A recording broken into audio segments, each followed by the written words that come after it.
Now, the national and county governments had offered to settle the doctors' arrears to the tune of 3.5 billion shillings as part of the return to work formula to end the enduring doctors' strike. The two levels of government had all but agreed on the points of contention with the doctors, save for the issue of intern doctors.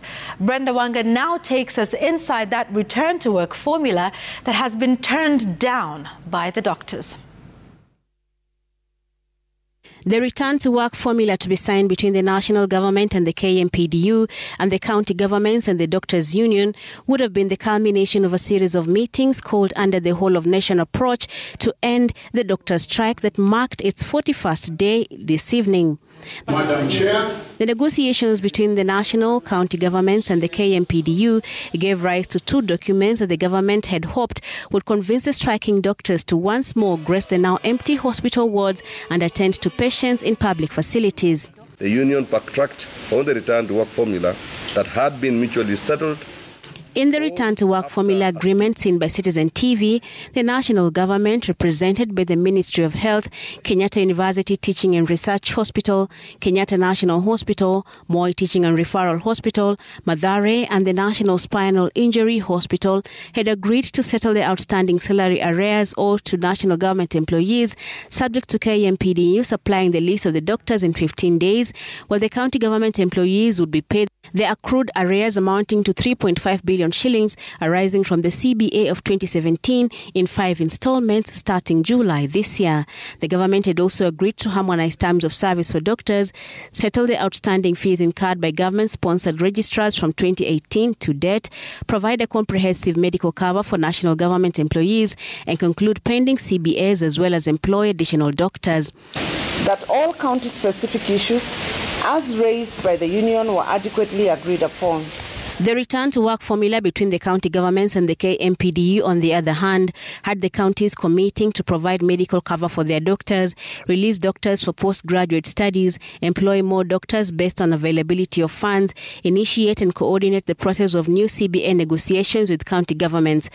The issue of car loans and mortgages had also been covered. Because this to county governments was not a priority at this time when we have financial constraints, the county governments agreed to engage the National Treasury in the next 6 months for seed funding to enable county governments to set up the scheme for the doctors.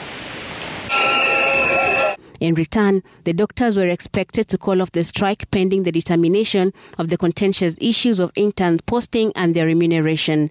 The national government's return to work formula had registered the differing positions taken on the issue. The government of Kenya had stated that the issue be deferred and held in abeyance pending the determination of a court case, while the doctors insisted that the interns be posted and paid as per the terms of the 2017 CBM. The doctors have, however, rejected the return to work formulas on account that they were not only vague but non-committal or deadlines, as well as the non-resolution of what they have repeatedly stated as the non-negotiable issue of interns.